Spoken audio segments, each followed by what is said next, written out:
chosen one. Can I ask you something that might break you open right now? When was the last time you gave everything you had to someone who never even said thank you?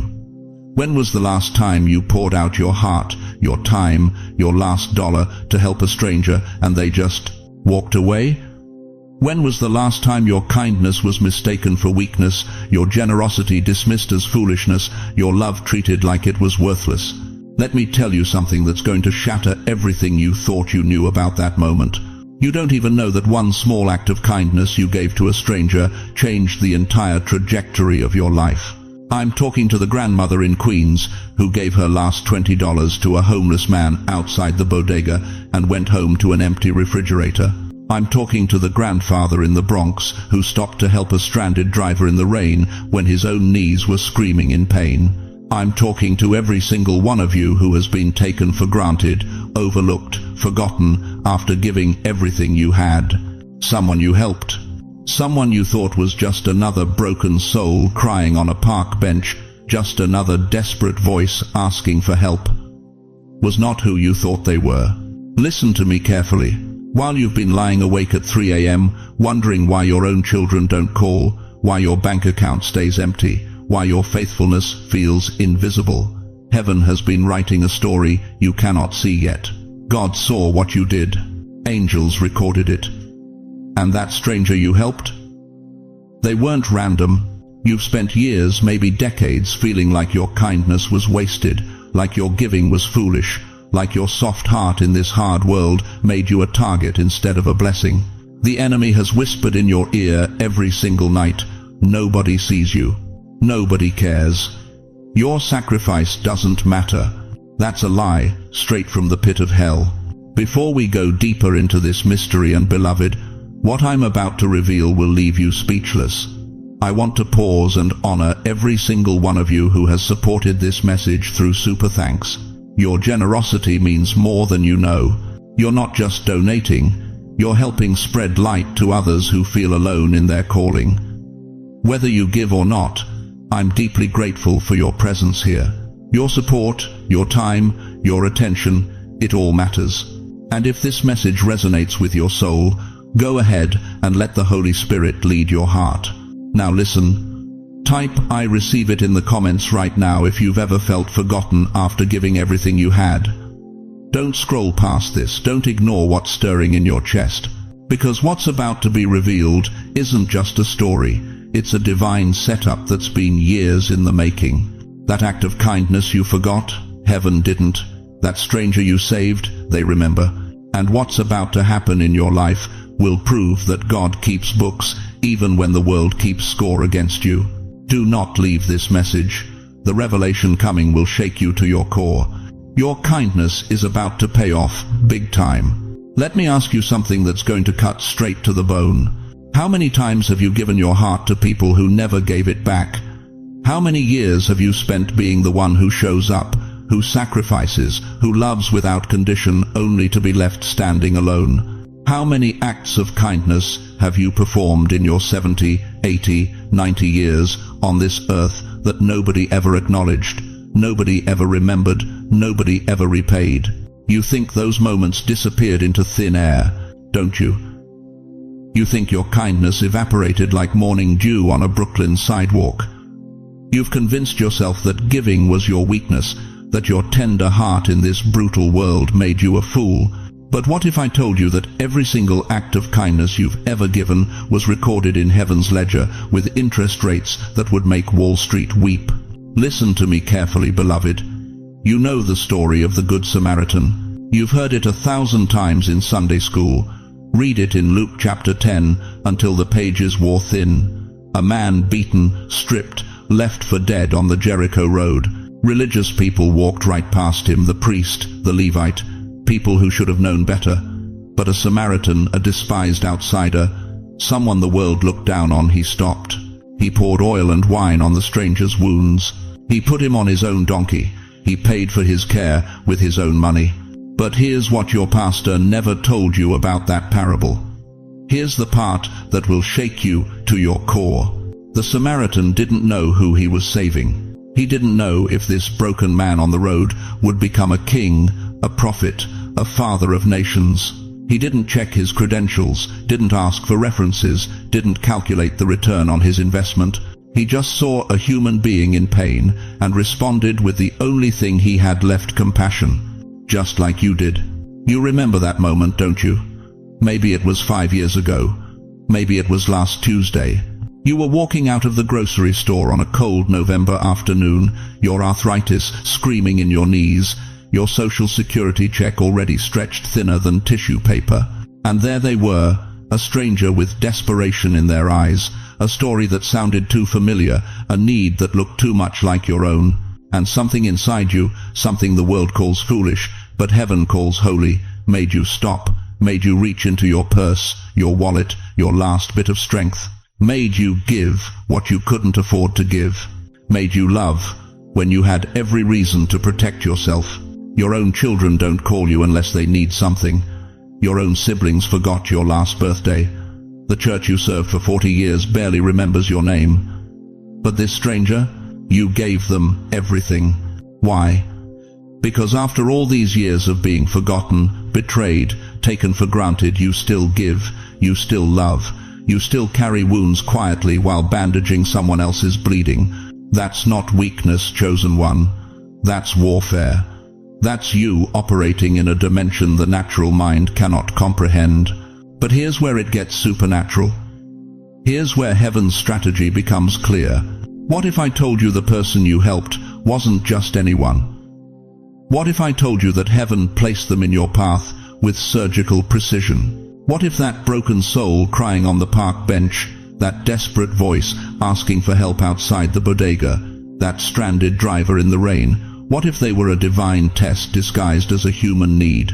Hebrews 13 verse 2 says, "Be not forgetful to entertain strangers, for thereby some have entertained angels unawares."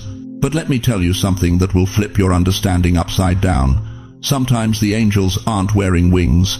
Sometimes they're wearing billion-dollar destinies wrapped in homeless clothing. You didn't know. How could you? You weren't looking for recognition. You weren't calculating rewards.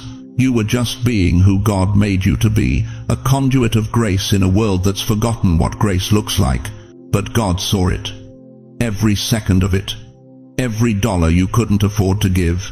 Every moment you stopped when you should have kept walking. Every time you chose compassion over self-preservation.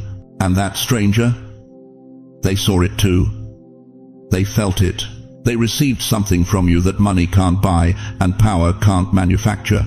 They received the presence of Christ wrapped in your weathered hands and your grandmother's smile. Now I need you to understand something that's going to explain the last decade of your life. I need you to see why your financial situation has been so tight, why the doors have stayed closed, why the breakthrough has been delayed. It wasn't punishment, beloved. It was positioning. God has been keeping you humble enough, hungry enough, hidden enough that when you encountered that stranger, you weren't giving from your abundance. You were giving from your anointing. You weren't writing a check from your surplus. You were bleeding out your last drops of faith. And that kind of giving, that kind of sacrifice, it activates something in the spiritual realm that makes heaven move, angels mobilize, and divine appointments accelerate. After all these years, you still give, you still love, and you're still carrying wounds quietly. But those wounds aren't your ending, dear one. They're your credentials. They're proof that you survived what should have destroyed you and still have enough light left to share with a dying world. The person you helped remembers. They remember your face. They remember your voice. They remember what it felt like to be seen as human when the world treated them as invisible. But why would someone with resources, with power, with influence hide their identity from you? Why would a billionaire disguise themselves as broken? Why would someone capable of changing your life with a single phone call let you walk away thinking your kindness disappeared into the void? Because heaven needed to test your heart when no earthly reward was watching. Because God needed to prove to principalities and powers that you don't love for profit. You love because you carry His DNA. And now the books are about to balance. Let me take you back to a moment you probably don't even remember. A Tuesday afternoon. Or maybe It was a Thursday morning. The details don't matter because you weren't paying attention to the calendar. You were just living your life, carrying your own burdens, fighting your own battles. But God was paying attention. Picture this. A black Mercedes, tinted windows, parked on a quiet street corner in Manhattan, engine running. Inside, a man in a $1,000 suit sits in the driver's seat, hands trembling on the steering wheel. His phone 17 missed calls from his attorney, his eyes red from 3 sleepless nights, his heart so heavy he can barely breathe. This man owns buildings you've walked past. His name is on charitable foundations. His face has been on magazine covers. But right now, in this moment, he is more broken than the homeless man sleeping 3 blocks away. You see, wealth can buy everything except peace. Success can purchase everything except purpose. And this man, this billionaire, had just lost the only thing money couldn't save, his daughter, cancer, 47 days ago. And the guilt of missing her childhood because he was building an empire was eating him alive. He sat in that car with a bottle of pills in the glove compartment. He had written the note.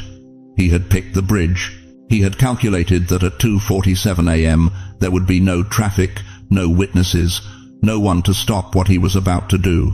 But then you showed up. You don't remember it, do you? You were just walking by. Maybe you were coming from the pharmacy with your own prescriptions. Maybe you were heading to the corner store for milk. Maybe you were taking your usual walk because the doctor said you needed to move more for your diabetes. But something made you stop. Something made you look at that car.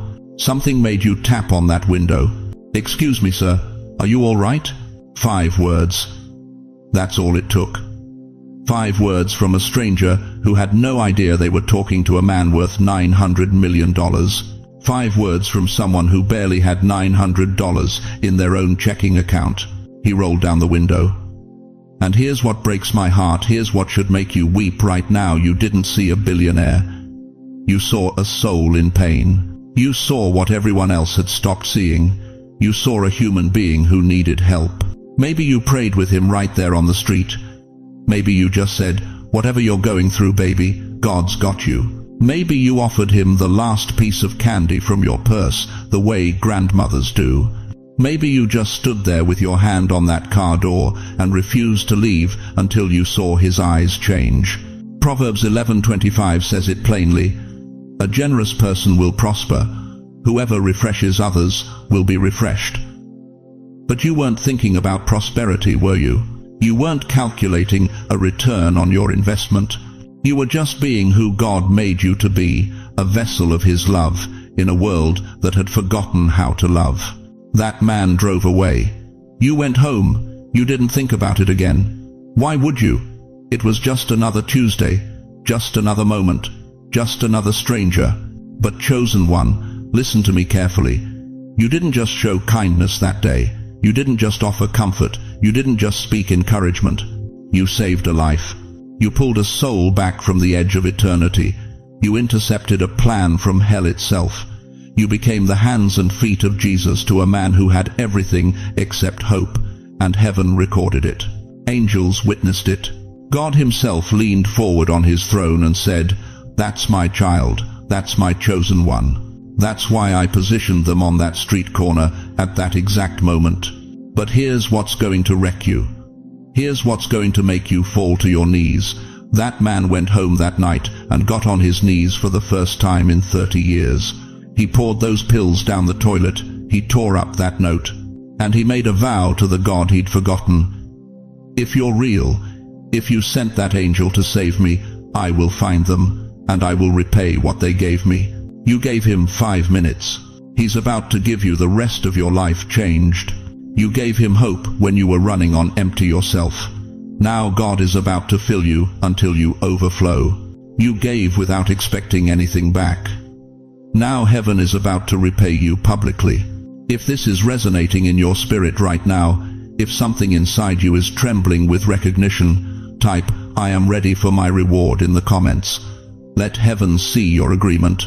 Let the angels witness that you're prepared to receive what your kindness has purchased. But I know what you're thinking. I can hear the question forming in your mind. If this really happened, Why didn't God tell me sooner? Why did I have to struggle for so long after that day? Why did my light bill still get shut off? Why did my children still ignore my calls? Why did I still eat alone? Oh, beloved, the timing of your reward is about to make perfect sense. Because what's coming isn't just a blessing, it's a testimony. And testimonies require witnesses. What God is about to do in your life will leave no doubt, no question, no room for coincidence. That billionaire has been searching for you, and he's about to find you. But the question that will determine everything is this: are you ready for your life to change so dramatically that everyone who dismissed you will have to witness God's faithfulness? You know what's been tearing you apart all these years? It's not the struggle itself, it's the silence, it's the waiting, it's the crushing weight of giving and giving and giving until your hands were empty, your heart was exhausted, and your faith was hanging by a thread and hearing nothing back from heaven. You've been asking the same question for decades, haven't you? God, where is my return? When do I get to see the harvest from all those seeds I planted? When does my kindness stop feeling like a curse and start feeling like a blessing? Let me tell you something that's going to shake you to your core, beloved. The delay wasn't denial. The silence wasn't rejection. God wasn't ignoring your sacrifice. He was orchestrating something so magnificent that if it had come any sooner, it would have destroyed you instead of delivered you. God does not pay back early. He pays back at the moment of maximum impact. Think about this. How many times in your life have you looked back and whispered, "Thank God that didn't work out"? How many doors that slammed in your face turned out to be divine protection from paths that would have led you straight into destruction? How many relationships that fell apart actually saved you from bondage you couldn't see coming? The same God who protected you then has been protecting you now. Every year you've spent feeling overlooked. Every month you've cried wondering if anyone noticed your faithfulness. Every single day you've watched others receive what you're still waiting for. It wasn't punishment, it was preparation. You see, there's something the enemy doesn't want you to understand about divine timing. When God delays your blessing, He's not withholding it, He's multiplying it. He's not making you wait because He forgot about you. He's making you wait because what's coming is so big, so life-altering, so earth-shattering that you need the character to handle it, the wisdom to steward it, and the spiritual maturity to not let it destroy you. Joseph understood this. 17 years old when he received the dream, 30 years old when he stepped into the palace. That's 13 years of delay. 13 years of slavery, false accusations, abandonment, and a prison cell that should have been his grave. But Genesis 41-46 tells us, Joseph was 30 years old when he entered the service of Pharaoh, king of Egypt. Why 30? Why not 17? Because a 17-year-old boy with a dream would have been crushed by the weight of ruling a nation. But a 30-year-old man who had been refined by betrayal, strengthened by injustice, and humbled by suffering, that man could save the world from famine. The billionaire wasn't ready to reveal themselves. You were being prepared to receive. Listen to me carefully. That stranger you helped years ago, maybe 5 years, maybe 10, maybe 20, they've been watching. They've been waiting. They've been positioned by heaven to step back into your life at the exact moment when your character has caught up to your calling. But here's what breaks my heart. While you've been waiting, the enemy has been whispering. He's told you that you're too old now, that your season passed, that if God was going to bless you, He would have done it already. He's convinced you that the kindness you showed was wasted on someone who forgot about you the moment they walked away. That's a lie designed to make you bitter right before your breakthrough. A fruit picked too early is bitter. A blessing given too early becomes a burden. Think about Sarah. God promised her a son when she was 65 years old. But Isaac wasn't born until she was 90. 25 years of waiting. Can you imagine? 25 years of watching her body age, her womb close, her hope die a little more each month. But Genesis 21:1 says, Now the Lord was gracious to Sarah as He had said, and the Lord did for Sarah what He had promised. God wasn't late. He was right on time. Because if Isaac had come at 65, Sarah would have raised him in her own strength. But at 90, she knew beyond any shadow of doubt that this child was a miracle.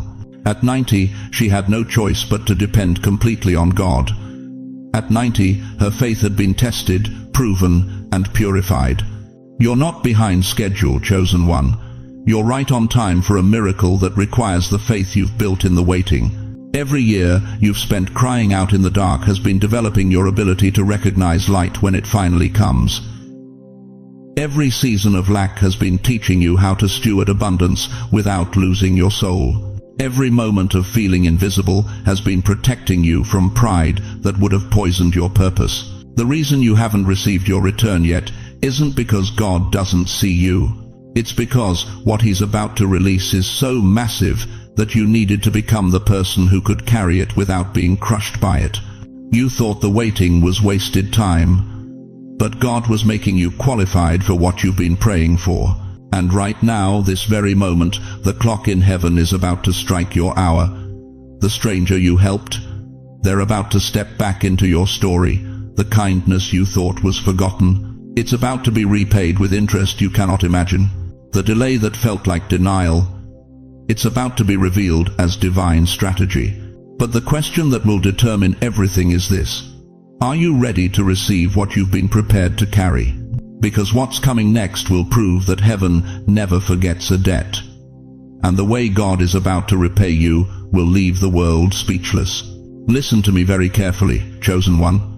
What I'm about to tell you is going to turn everything you thought you knew about your struggles completely upside down. You've been crying out to God for years, haven't you? Begging Him to open doors that stay locked. Praying for financial breakthrough while your bills pile higher than your faith some days. Wondering why everyone else seems to be blessed while you're still scraping by on Social Security that doesn't cover your medications. You've been faithful. You've been generous. You've given when you had nothing left to give. And where has it gotten you? Still struggling, still waiting, still wondering if God even sees you. But what if I told you that every single act of kindness you've sown into someone else's life, especially that one stranger you helped and forgot about, has been accumulating in heaven's vault like compound interest? What if your generosity wasn't ignored, but was actually being multiplied in the spiritual realm, waiting for the appointed time to flood back into your life? You unknowingly blessed someone with extreme resources, and those resources are turning back toward you. Think about this for a moment. When you stopped to help that man whose car broke down on the Cross Bronx Expressway 3 years ago, you thought he was just another struggling soul. When you paid for that woman's groceries at the checkout line because her card got declined, you thought she was just down on her luck. When you gave your coat to that shivering stranger outside Penn Station in the middle of January, you thought you were just being decent. But what if they weren't who you thought they were? The Bible is crystal clear about this divine principle, and it's not some prosperity gospel nonsense. Luke 6:38 declares with thunder, "Give, and it shall be given unto you. Good measure, pressed down and shaken together, and running over, shall men give into your bosom." Did you catch that? Men shall give into your bosom. Not God might consider it, not maybe someday. Shall give. This is divine reciprocity, beloved. This is the law of the harvest, written into the fabric of creation itself. Galatians 6-7 reminds us, "Be not deceived, God is not mocked, for whatsoever a man soweth, that shall he also reap." You've been sowing for decades, sowing kindness when others sowed cruelty, sowing generosity when others sowed greed, sowing love when the world sowed hatred. And now, right now, in this season of your life, heaven is preparing to release a harvest so overwhelming that it will leave you speechless. But here's where it gets personal. Here's where it cuts through the religious talk and hits your actual life. I'm talking about business opportunities that find you instead of you chasing them. That phone call you're about to receive from someone who wants to partner with you on something you never even pursued. The skill you've had for 40 years that someone is about to pay you handsomely to teach. That hobby you thought was worthless is about to become income. I'm talking about unexpected inheritance. That relative you barely knew who left you something in their will. That old property your family owned that's suddenly worth 10 times what anyone thought. Money appearing from sources you never imagined. I'm talking about favor in legal matters that have held you hostage for years. That lawsuit that's been draining your resources is about to be settled in your favor. That dispute over your late spouse's estate is about to resolve with justice on your side. Courts and judges suddenly ruling in ways that defy human logic. I'm talking about debts forgiven, medical bills you couldn't pay mysteriously written off, credit card companies calling to say your account has been settled. The IRS letter you've been dreading turns into a refund instead of a bill. I'm talking about unexpected financial breakthroughs that make absolutely no sense in the natural realm. Checks arriving in your mailbox from sources you don't recognize. Legitimate, legal, providential provision. Job offers at an age when everyone said you were too old. Opportunities opening when every door should be closed. But here's what's shaking me to my core right now, and here's what you need to understand. Your kindness activated wealth you didn't chase. You planted love, and now you're reaping legacy. You weren't working an angle when you helped that stranger. You weren't networking or trying to get ahead. You were simply being who God created you to be, a vessel of His love in a cold world. And that purity of motive, that genuine compassion with no strings attached, just triggered something in the heavenly realm that cannot be stopped by any force in hell. Proverbs 11:25 says it plainly. The liberal soul shall be made fat, and he that watereth shall be watered also himself. You've been watering others for so long that you forgot you were even thirsty, but God never forgets. And the one who owns the cattle on 1,000 hills is about to water you. If you feel this truth resonating in your spirit right now, if something deep inside you is confirming that your season of lack is ending and your season of overflow is beginning, type, "I am aligned with God's timing" in the comments.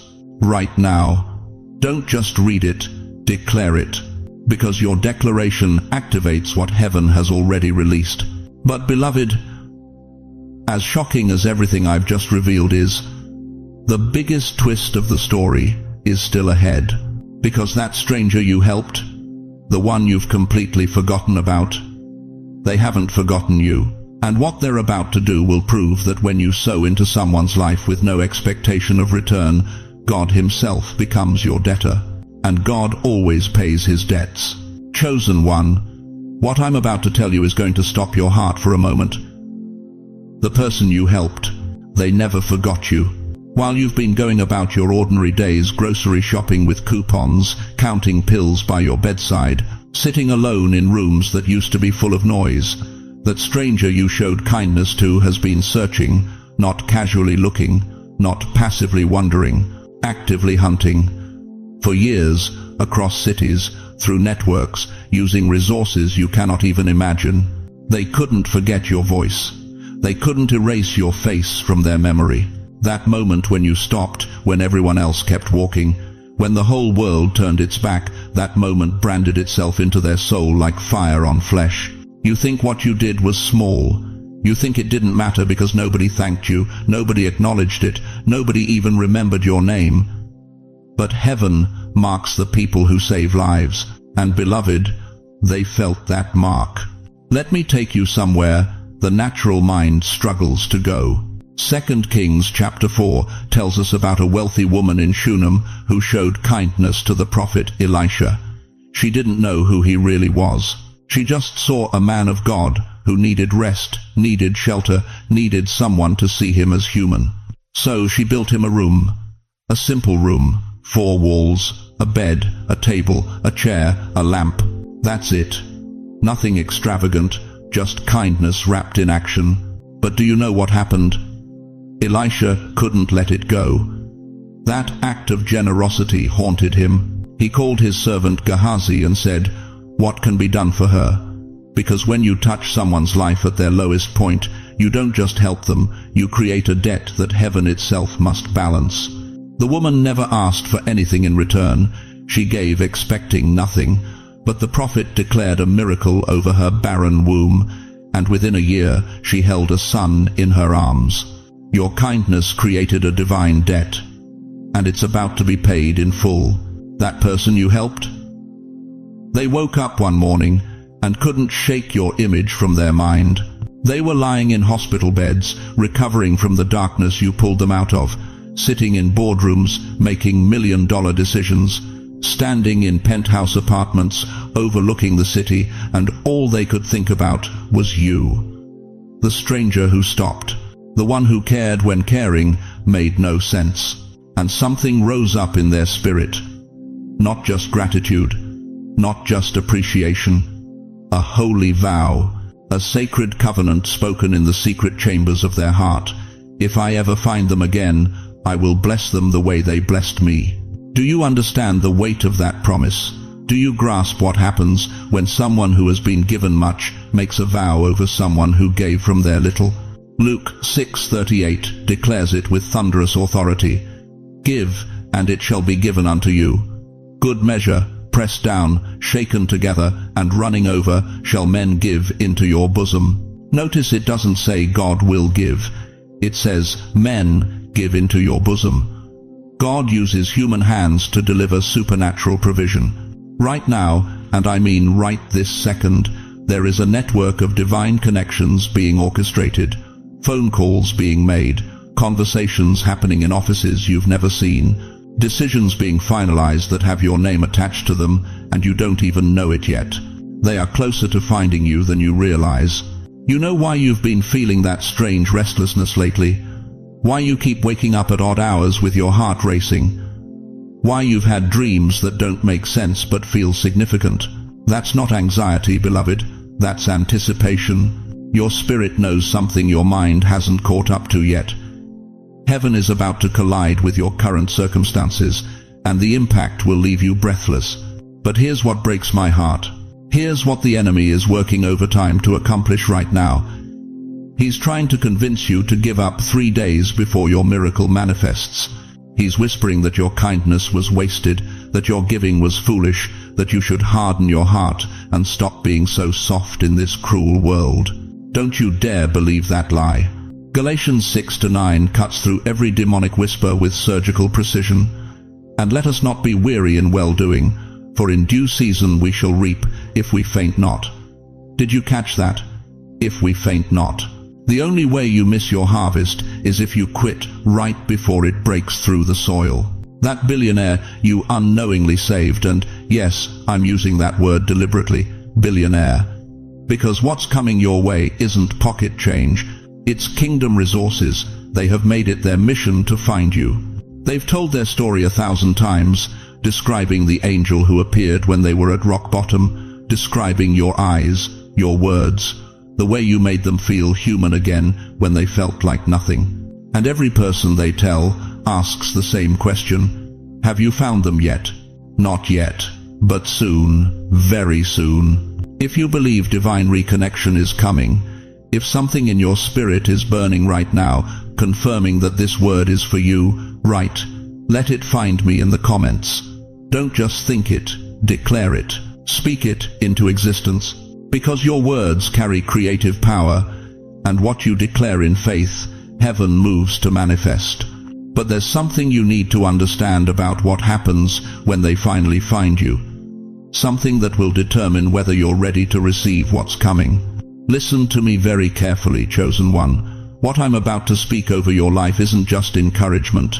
This is prophetic declaration. This is heaven's response to every act of kindness the world dismissed as foolishness. You know what breaks my heart? I meet people in their 70s, 80s, 90s who whisper to me, Pastor, I gave my whole life serving others. I sacrificed everything, and now I'm sitting here alone, broke, forgotten. Did any of it matter?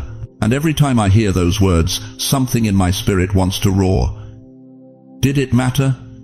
Child, heaven has been keeping books while earth kept score against you. Let me show you something that's going to change everything you believe about your harvest. Turn with me to Luke 6:38. Jesus himself, the King of Kings, the Lord of Lords, looked at people just like you and made a promise so radical, so absolute, that if you truly believed it, you'd never worry about provision again. Give, and it shall be given unto you. Good measure, pressed down, shaken together, and running over, shall men give into your bosom. Did you catch that? Not trickling, not dripping, running over. But here's what most preachers won't tell you about this verse. There's a divine delay built into the system. The seed doesn't become a harvest overnight. That $20 you gave 15 years ago, it's been earning compound interest in heaven's economy. That stranger you helped in 1987, God's been tracking that transaction for 37 years. You've been living in the seed season, beloved. But I hear the sound of abundance. Your harvest season has begun. Now, stay with me, because what I'm about to prophesy over your life is going to hit you in layers. This isn't just about money, though money is coming. This is about restoration so complete, so overwhelming, that you'll finally understand why the wait was so long. First layer, emotional healing. That wound in your heart that never quite closed. The one from the child who abandoned you, the spouse who betrayed you, the friend who used you. God is about to pour healing oil into that gash so deep you'll wake up one morning and realize the pain is gone. Not numbed. Gone. You're going to feel peace you haven't felt in 40 years. Second layer, financial breakthrough. I'm talking about money from sources that don't make sense. Checks in the mail you weren't expecting. Debts forgiven that should have buried you. Social security isn't your ceiling anymore, it's your floor. God is about to release provision that will make you say, "Where did this come from?" That billionaire you helped? They're about to remember your kindness in ways that will leave you speechless. Third layer, family restoration. Those children who stopped calling, they're about to come home, not because you begged, not because you changed, because God is shifting their hearts. Ezekiel 36:26 says, "A new heart also will I give them, and a new spirit will I put within them." The prodigals are turning around. The phone is about to ring. Fourth layer, unexpected favor. Doors you stopped knocking on are about to swing open. People who overlooked you are about to seek you out. You're going to walk into rooms and feel the atmosphere shift, not because you're trying harder, but because you're finally being seen the way heaven has always seen you. Fifth layer, divine recognition. All those years you served in silence, all those moments you gave in secret, all those sacrifices nobody noticed, God is about to give you public honor for private faithfulness. 1 Samuel 2:30 declares, "Them that honor me I will honor. Your season of invisibility is over." Sixth layer, honor after years of humiliation. The family members who mocked your faith, they're about to apologize. The church that pushed you aside, they're going to realize what they lost. The world that called you foolish for your generosity. But here's the climax that's going to wreck you, beloved. Here's the word that the Holy Spirit is burning in my chest right now. You are about to be rewarded for kindness you forgot you gave. That's right. God is going to bring back blessing from seeds you don't even remember planting. Because while you've been beating yourself up for all the mistakes you made, heaven has been cataloging all the moments you got it right. Every cup of cold water, every listening ear, every shoulder you offered, every dollar you gave when you couldn't afford to give, every prayer you prayed for strangers whose names you never learned. The billionaire in this story, the one whose life you changed without knowing it, is just the beginning of what God is about to release. Because when heaven decides it's time to repay your kindness, it doesn't send a refund. It sends an avalanche of blessings so massive you won't have room enough to receive it. But there's one final instruction, one activation key that will unlock everything I've prophesied over you tonight. And if you miss it, you'll miss the fullness of what God wants to release. Are you ready to discover what that final instruction is? Your timeline is being recalibrated. What you thought was lost time is about to become redeemed time. I know what you're thinking right now. I can feel it through this screen. You're sitting there, maybe in that same chair you've sat in for 20 years, and you're asking yourself, how can my time be redeemed when I've already lost so much of it? You look at the calendar and it screams at you. 73 years old, 81, 68. Whatever number haunts your mirror every morning, and with each birthday that passes, the enemy whispers the same poisonous lie. You're too late. You missed it. Your moment came and went while you were busy surviving. But chosen one, what if I told you that every single delay you've experienced wasn't divine rejection, it was divine protection? Listen to me carefully. You think you wasted your 40s working that factory job that barely paid the bills. You think you wasted your 50s caring for aging parents while your own dreams died in a drawer. You think you wasted your 60s just trying to keep your head above water while everyone around you seemed to be sailing past. But what if none of it was wasted? What if God was positioning you like a chess master, moving pieces across a board you couldn't see, placing you in the exact location at the exact moment where a divine appointment was waiting? Think about Joseph, 17 years old when he received the dream, 30 years old when he stepped into the palace. That's 13 years of delay, 13 years of slavery and false accusations, and a prison cell that reeked of abandonment. Do you think Joseph understood why? Do you think he could see the purpose while he was rotting in that dungeon? No. But Genesis 50:20 tells us the secret.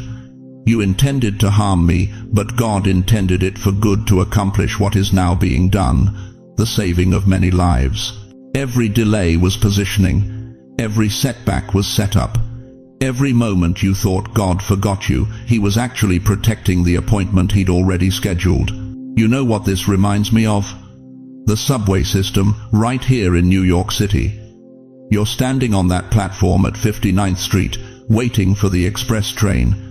You've got somewhere to be, someone to meet, something urgent calling your name. And then that announcement crackles over the speaker. Due to train traffic ahead of us, we're being held momentarily. Momentarily turns into 5 minutes. 5 minutes turns into 15. You're looking at your watch. Your blood pressure's rising. You're thinking, I'm going to miss it. I'm going to be late. This delay is ruining everything. But what you don't know, what you can't see from that platform, is that 3 stations ahead, there's chaos, there's danger. There's something that would have derailed your entire journey if you'd been on that earlier train. The delay wasn't punishment, the delay was protection. Your life has been a divine reroute, not a divine rejection. Every door that slammed in your face in your 30s was God saying, not that path. Every opportunity that evaporated in your 40s was heaven redirecting, not that destination. Every dream that died in your 50s was the Almighty whispering, I have something better, but you're not ready yet. And all those years, all those decades, you thought you were just going through the motions, just surviving, just existing. God was engineering the most precise, most intentional, most strategic positioning of your entire life. Because that act of kindness you showed to a stranger, that moment when you stopped to help someone you thought was just another broken soul, you could only be in that place, at that time, at that exact second, because of every single delay that came before it. Every reroute led you to that intersection. Every closed door pushed you toward that bench in Central Park, that corner deli, that hospital waiting room where a billionaire sat disguised in suffering and you were the only one who saw them as human. Moses was 80 when the burning bush appeared. 80 years of preparation for 40 years of purpose. Abraham was 75 when God said, leave everything you know. 75. And he didn't receive the promise until he was 100. So, when you look in that mirror and see wrinkles, God sees wisdom. When you see age, heaven sees authority. When you see lost time, the Almighty sees redeemed time about to be released. You think you're too old? God says you're right on time. You think your best years are behind you. Heaven says your appointed years are ahead of you. You think that kindness you showed was just a random good deed.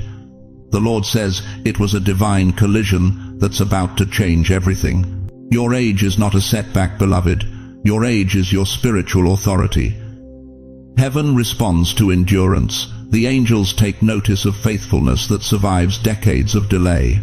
God honors those who keep giving kindness even when the world keeps taking advantage. Psalm 92:14 declares, "The righteous will still bear fruit in old age. They will stay fresh and green, not dried up, not discarded, not past your expiration date. Fresh and green." But here's the question that's burning in heaven's throne room right now. Will you believe that your delays were divine positioning? Or will you keep agreeing with the enemy's lie that you've missed your moment? Because what I'm about to tell you next will prove that the stranger you helped wasn't random, and the breakthrough headed your way isn't either. Listen to me, chosen one. What I'm about to tell you isn't a fairy tale. This isn't some feel-good story I made up to make you smile for 5 minutes. This is what happened in the invisible realm the night you stopped to help that stranger. This is what was whispered in the darkness when you thought nobody was watching. You remember that moment, don't you? Maybe it was outside a diner on a Tuesday night. Maybe it was at a bus stop in the rain. Maybe it was in a hospital waiting room when you saw someone drowning in despair and you couldn't just walk by. You didn't know their name. You didn't know their story. You just knew that something in your spirit said, "Stop, help them, give what you have." But what you didn't see was what happened after you walked away. Let me take you into a Mercedes-Benz parked 3 blocks from where you live. It's 11:47 p.m. The engine is running, but the car isn't moving.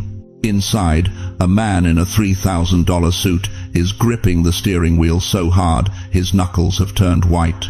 His head is pressed against the leather and his shoulders are shaking. Not from cold, from something far deeper. Tears are hitting that steering wheel one after another, and each drop carries the weight of a soul that has everything the world says matters, but nothing that makes life worth living.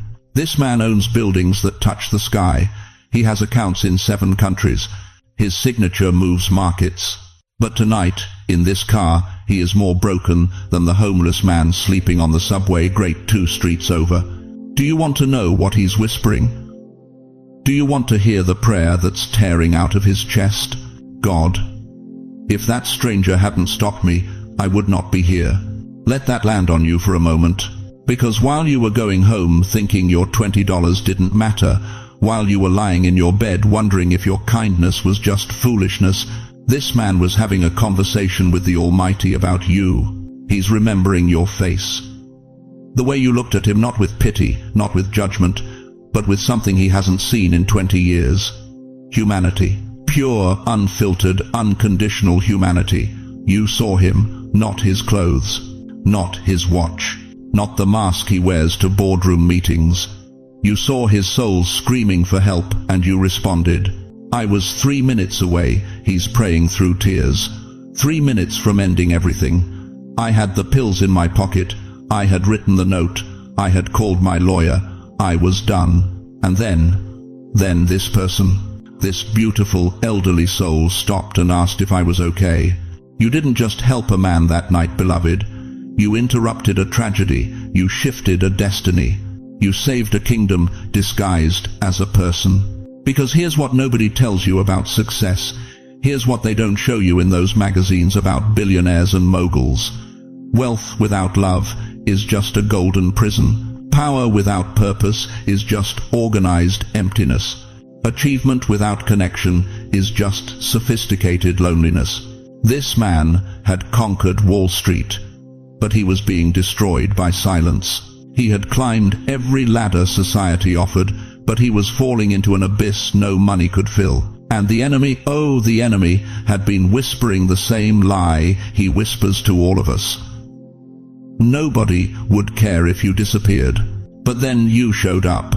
An angel in orthopedic shoes and a winter coat from 1987. A messenger from heaven who had no idea they were on assignment. 1 Timothy 5:10 talks about those well reported for good works. If she have brought up children, if she have lodged strangers, if she have washed the saints' feet, if she have relieved the afflicted, if she have diligently followed every good work. You relieved the afflicted that night. You washed the feet of someone's soul. and heaven recorded it. In that car, this man is making a vow. Listen to what he's saying. God, if I ever find them, if you ever let me cross paths with that person again, I will change their life. I swear on everything I have, I will repay what they gave me. I will honor what they did. And do you know what's about to happen? Do you know what God is orchestrating right now while you're watching this message? That vow is about to be fulfilled. Because God doesn't just hear the prayers of the broken billionaire. He hears the silent cries of the overlooked servant. He sees the sacrifice of the forgotten giver. And he specializes in collision courses that look like coincidence but are actually divine appointments written before time began. You've been feeling invisible, haven't you? You've been wondering if your years of kindness, your decades of giving, your lifetime of putting others first has meant anything at all. You've watched younger people get promoted while you got passed over. You've seen your own children forget to call while you've been everyone else's emergency contact. But Galatians 6-9 declares, "Let us not be weary in well-doing, for in due season we shall reap if we faint not." Your due season is here. Your harvest is coming. And it's about to come from the most unexpected place you could ever imagine. That stranger you helped, they didn't forget you. They've been looking for you. And what God whispered back to them in that car is about to manifest in your life in ways that will leave you speechless. But before we go there, I need you to understand something crucial about what's about to happen next. Beloved, I need you to stop right where you are and understand something that heaven declared the moment you showed kindness to that stranger. While you were walking away thinking nothing of it, while you went home feeling foolish for giving away what you couldn't afford to lose, while the enemy whispered that you'd been taken advantage of again, God Almighty stood up from his throne, and he spoke a decree over your life that cannot be reversed. Because you saved my child, I will restore your house. Because you lifted my servant, I will lift you. Do you hear that? The creator of the universe, the one who set the stars in motion, the one who breathed life into your lungs, he made a covenant with your kindness, not a suggestion, not a possibility, a decree. When God decrees something, beloved, hell itself has to bow. Death has to step aside. Poverty has to pack its bags. But here's what breaks my heart. You've been walking around for years thinking that act of compassion was just another moment lost in time. Just another example of you being too soft in a hard world. Just another proof that nice people finish last. Let me tell you what was really happening in that moment. You planted a seed.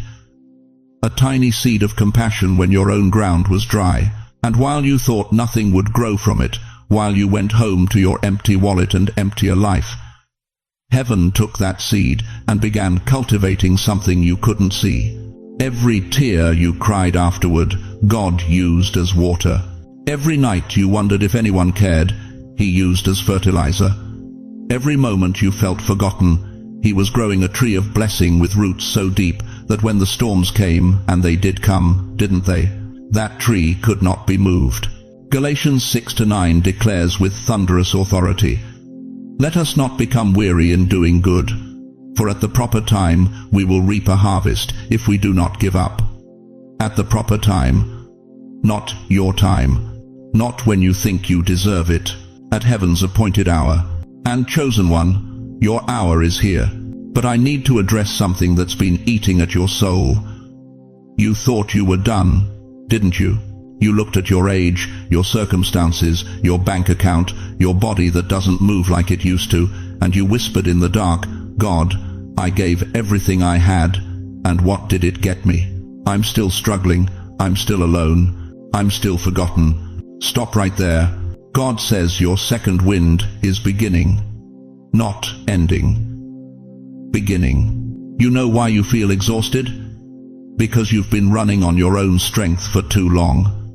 But what's about to hit your life isn't human energy, it's divine wind. The same breath that raised Jesus from the dead, the same power that parted the Red Sea, the same force that made Sarah laugh at 90 years old because the impossible became her reality. You thought your giving days were unnoticed. But Romans 2-6 tells us plainly, God will repay each person according to what they have done. Not might repay, not could repay, will repay, present tense, active, inevitable. Every act of kindness you thought disappeared into the void, heaven was watching. Every dollar you gave when you had no business giving, every time you stopped to help when you could barely help yourself, God was taking notes. And beloved, the books of heaven don't balance like earthly books. Heaven doesn't do equal exchange. Heaven does exceeding abundantly. Listen to me carefully. That homeless man you fed outside the subway station in the Bronx, that wasn't random. That stranded driver you helped on the Cross-Bronx Expressway when your own car was falling apart, that wasn't coincidence. That crying woman you comforted in the hospital waiting room when your own diagnosis was terrifying, that wasn't chance. God was setting you up. You see, the kingdom of heaven operates on a principle that makes no sense to the natural mind. Luke 6:38 reveals the mathematics of God. Give, and it will be given to you. A good measure, pressed down, shaken together, and running over, will be poured into your lap. Pressed down, shaken together, running over. That's not matching what you gave, that's multiplying it beyond recognition. That's not paying you back, that's setting you up for overflow you can't contain. But here's where it gets personal, and I need you to feel the weight of this truth settling into your bones. Your reward won't match what you gave. Let me say that again, so it penetrates every doubt the enemy has planted in your mind. Your reward won't match what you gave. It will exceed what you imagined. You gave $20. God's about to open financial doors worth $20,000. You gave an hour of your time. Heaven's about to give you back years of peace. You gave compassion when you had none left to spare. The Almighty is about to pour out blessing so abundant that your biggest problem will be finding room to receive it all. Ephesians 3:20 stops me in my tracks every time I read it. Now to him who is able to do immeasurably more than all we ask or imagine, according to his power that is at work within us. Immeasurably more, not slightly more, not a little extra, immeasurably, beyond measurement, beyond calculation, beyond your wildest dreams at 2 a.m. when hope feels dead. And that stranger you helped, that broken soul you thought was just another person in need, they weren't random, chosen one. They were a divine setup, a test that looked like a burden but was actually your breakthrough disguised in broken clothes. God has been waiting for this moment. The moment when your faithfulness in obscurity meets his favor in public. The moment when your secret sacrifice becomes your visible testimony. The moment when everyone who watched you struggle finally sees why you had to go through what you went through. Now that heaven has spoken its decree over your life. Now that the divine ledger has been balanced in your favor. Now that God himself has signed the contract with your kindness as the down payment, what happens next on earth? Because, beloved, when heaven moves, earth has to respond, and the earthly shift that's about to hit your life will prove that your kindness wasn't foolishness.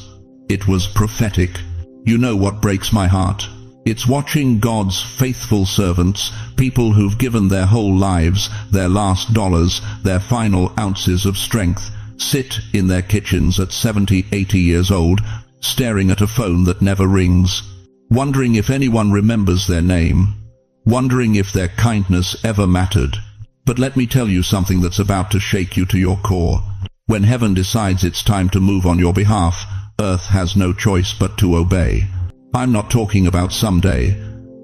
I'm not talking about the sweet by and by. I'm talking about right now, this week, this month, in the next 30 days. Some of you are going to receive phone calls that will leave you speechless. Emails that make no logical sense. Knocks on your door from people you thought had forgotten you existed. Think about Joseph in Genesis 41. One day he's rotting in Pharaoh's dungeon, forgotten by the cupbearer he helped, invisible to the world. But verse 14 says, Then Pharaoh sent and called Joseph, and they brought him quickly out of the dungeon. Did you catch that word? Quickly. Not gradually, not eventually, quickly. When God says it's time, beloved, the shift doesn't trickle, it crashes like thunder. Right now, someone watching this is about to get a call from a family member who hasn't spoken to you in 5 years. Someone is about to receive a letter in the mail that says approved when you've heard nothing but denied for the last decade. Someone is about to walk into their bank and discover money appeared in their account that you didn't deposit, favor you didn't apply for. You think I'm exaggerating? You think I'm hyping you up with false hope? Then explain to me why Acts 12:6-7 says Peter was sleeping in prison between two soldiers, bound with chains, when suddenly an angel appeared and light shone in the cell. The chains fell off by themselves. The iron gate opened on its own. Peter walked out of captivity into freedom while his enemies were still sleeping. When heaven moves, locked doors don't just unlock, they swing wide open without you even touching them. But here's what's going to mess with your mind. Here's what's going to make you weep when it happens. The breakthrough that's coming won't just be financial. It won't just be material. God is about to restore relationships you thought were dead and buried. That daughter who stopped calling after the argument 3 Thanksgivings ago, her heart is softening right now. That son who moved to California and acts like you don't exist. Something is shifting in his spirit. That friend who betrayed you and walked away, they're about to realize what they lost. Psalm 126:1 says, "When the Lord turned again the captivity of Zion, we were like them that dream." Like them that dream. You're going to think you're dreaming when this starts happening. You're going to pinch yourself. You're going to ask, is this real? Is this actually happening to me? Yes, beloved, after decades of drought, the flood is here. I'm talking to the widow in the Bronx whose social security check barely covers her medication. Legal papers are about to arrive, resolving that property dispute your late husband left tangled. The land you thought was lost? It's coming back to you with interest. I'm talking to the grandfather in Brooklyn who's been praying for his grandson caught up in the streets. That boy is about to have an encounter that redirects his entire path. You won't have to beg him to come home, he's going to run home. I'm talking to the retired nurse in Harlem who gave 40 years to serving others and now sits alone wondering if anyone cares. Invitations are coming. Organizations are going to seek you out. Your wisdom, your experience, your testimony, suddenly everyone wants what you carry. This is your turn. This is your time. This is your testimony being written in real time. But let me tell you why this is happening now. Why, after all these years of waiting, suddenly the floodgates are opening. It's because that act of kindness you showed the one you forgot about, the one that seemed so small and insignificant, it created a ripple in the spiritual realm that's been building momentum for years. Galatians 6:9 declares, "Let us not be weary in well-doing, for in due season we shall reap, if we faint not." Due season, not your season, not the world's season. Due season. God's appointed time, when everything you planted in tears finally breaks through the soil. And beloved, your due season just arrived. The billionaire you unknowingly saved, they've been searching for you. That stranger you helped when you had nothing left to give, they never forgot your face. And what they're about to do will prove that no act of kindness is ever wasted in God's economy. But there is one more secret about this billionaire that I haven't told you yet.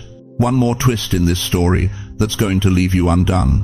One more piece of this divine puzzle that explains why your suffering had to be so long, why your struggle had to be so intense, why your faithfulness had to be tested in ways that made no sense. Because what's about to be revealed isn't just about money. It's about identity. It's about discovering that the person you helped wasn't just wealthy in dollars, they were wealthy in something far more valuable. And that revelation is coming next. You want to know why it's taken so long? You want to know why you've been faithful for 70, 80 years and still waiting? You want to know why that miracle you've been praying for seems like it's never coming? Listen to me, beloved. God wasn't withholding from you. He was weighing your heart. Think about it. When a jeweler tests gold, Does he glance at it for 2 seconds and say that'll do? No. He puts it in the furnace. He cranks up the heat. He watches it melt, watches the impurities rise to the surface, watches everything that isn't pure burn away. And he doesn't pull it out when you think it's ready. He pulls it out when he knows it's perfect. You've been in that furnace, haven't you? You know exactly what I'm talking about. That marriage that fell apart when you needed it most. That child who walked away and never looked back. That business that collapsed right when success seemed guaranteed. That diagnosis that made you wonder if God was even listening. That bank account that stayed empty no matter how hard you prayed.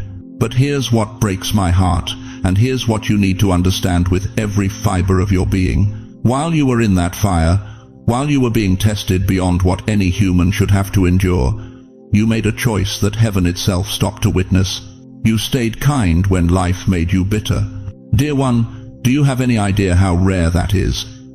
Do you understand what it means that you buried your spouse, you buried your friends, you buried your dreams, yet you never buried your compassion? Most people turn hard after their first real heartbreak. They build walls, they shut down, they say never again, and they mean it. They become cold, calculating, self-protective. But not you. Not the chosen ones. You got knocked down and still helped someone else stand up. You went to bed hungry and still fed a stranger. You cried yourself to sleep and still showed up the next morning with a smile for your grandchildren. You lost everything and still found something to give. That's not human strength, beloved. That's divine DNA. That's the fingerprint of God Almighty on your soul, proving to heaven and earth and hell itself that you carry something the world cannot corrupt. Malachi 3:3 says, "He will sit as a refiner and purifier of silver. He will purify the Levites and refine them like gold and silver." Did you catch that? He sits, he doesn't walk away. He doesn't forget about you in that furnace. He sits and watches, protecting you from being destroyed while burning away everything that would keep you from your destiny. Every year you spent struggling wasn't punishment, it was preparation. Every tear you cried wasn't wasted, it was watering the ground for a harvest you couldn't see yet. Every time you wanted to give up but chose kindness instead, you were passing a test that most people fail. Because here's the truth that nobody tells you. God can give anybody money. He can drop $1 million on someone's doorstep tomorrow morning if he wants to. But what he cannot do, what he will not do, is give kingdom resources to someone with a corrupted heart. He cannot trust his wealth with someone who will forget where they came from. He cannot place his favor on someone who will step over the broken to climb higher. So he tests you. He watches you when you have nothing to see what you do with the little you have. He observes you in the valley to see if you'll still worship him on the mountain. He allows the pressure to build to see if you'll become a diamond or just more dust. And you, chosen one, you became a diamond. You think about Ruth. This woman lost her husband, lost her security, lost everything that gave her identity in that ancient world. She had every right to turn bitter, every reason to look out for herself. But what did she do? She clung to Naomi, her grieving mother-in-law. She chose loyalty when logic said run. She chose kindness when culture said forget it. And God saw that. Ruth 2:12 records Boaz saying to her, "May the Lord repay you for what you have done. May you be richly rewarded by the Lord, the God of Israel, under whose wings you have come to take refuge." Your kindness in the storm is the reason God is sending reward in the sunshine. But it had to be tested. It had to be proven. Because what's coming to you now, the blessing that's about to break loose in your life, it's so massive, so overwhelming, so beyond anything you've imagined that God had to make absolutely certain you could handle it without losing yourself. The delay wasn't denial, beloved. The delay was development. Every year you stayed faithful, added another zero to your spiritual bank account. Every act of kindness, when you had nothing left, deposited interest that's been compounding in heaven's economy. Every time you chose love over bitterness, you qualified yourself for a level of blessing that the bitter will never touch. And now, right now, in this very moment, that test is ending. The refinement is complete. The gold has been purified. And what God is about to release into your life will prove that every second of suffering was worth it. But there's something you need to know about that stranger you helped. Something that will bring this entire divine setup full circle and leave you on your knees in worship. And now, the twist that will bring this full circle and shatter everything you thought you understood about divine appointments. Beloved chosen one, as we come to the end of this sacred moment together, I need you to remember 3 eternal truths that will anchor your soul in the days ahead. First, your kindness was never wasted. Every act of generosity, every moment of compassion, every time you gave when you had nothing left, heaven recorded it all. God saw what the world overlooked. He counted what others dismissed. And He's been preparing a reward that will leave you breathless. Second, the delay was never denial. Every year you waited, every test you endured, every tear you cried in secret was refining you into someone who could handle the blessing without losing yourself. The furnace wasn't punishment, it was preparation. And now, the gold is ready to shine. Third, that stranger you helped wasn't random. Divine appointments never are. You were positioned by heaven itself to intersect with someone's life at their lowest moment, and that act of kindness set in motion a chain of events that will prove God's faithfulness in ways you never imagined. But here's what I need you to know with absolute certainty. You are not walking this journey alone. Right now, as you hear these words, the same God who parted the Red Sea, who made the sun stand still, who raised Jesus from the dead, that God is working behind the scenes of your life. He hasn't forgotten you. He hasn't abandoned you. He's been orchestrating a comeback so powerful that everyone who doubted you will have to acknowledge His hand upon your life. And beyond God's presence, you have a community right here. Thousands of believers who understand your struggle, who've walked similar paths, who are ready to stand with you in prayer. You're not just watching a video. You're part of a family of the chosen, and we see you. We believe in you. We will pray for you. So let me ask you this final question, and let it settle deep in your spirit. If God has been faithful enough to bring you this far, through every valley and every storm, why would He stop now at the threshold of your greatest blessing? Now, before you go, I want to pray over you. Wherever you are in your living room, lying in your bed, sitting in your car, I want you to receive this prayer as if I'm standing right there with you, my hand on your shoulder, speaking life over your future. Heavenly Father, I lift up every precious soul who has stayed with us through this entire message. Lord, you know their names, you know their struggles. You know the kindness they've shown when the world showed them cruelty. You know the tears they've cried in secret, the prayers they've whispered in the dark, the faith they've held on to when everything screamed, let go. God, I pray that you would open their eyes to see what you've been doing behind the scenes. Let them feel your presence right now. Surround them with your peace that surpasses all understanding. Breathe fresh hope into weary hearts. Restore strength to tired bodies. Renew vision to eyes that have grown dim from waiting. Father, bless their finances. Open doors that no man can shut. Send divine connections their way. Release the rewards that their kindness has earned in heaven's economy. Let them see breakthrough in areas where they've only known struggle. Protect their families. Heal their relationships. Restore what the enemy has stolen. Give them wisdom for every decision, courage for every challenge, and faith for every impossibility. And Lord, let them know, truly know, that their kindness has not been forgotten, that their sacrifice has not been in vain, that their faithfulness is about to pay off in ways that will leave them in awe of your goodness. In the mighty name of Jesus, I seal this prayer over their lives. Amen. Now, I need to hear from you. In the comments below, share what God spoke to your heart today. Tell us about a time when your kindness seemed forgotten but you stayed faithful anyway. Ask for prayer. This community will surround you with intercession. And please, share this message with someone who needs to hear it. There's someone in your life right now who's about to give up on kindness, who thinks their generosity has been wasted.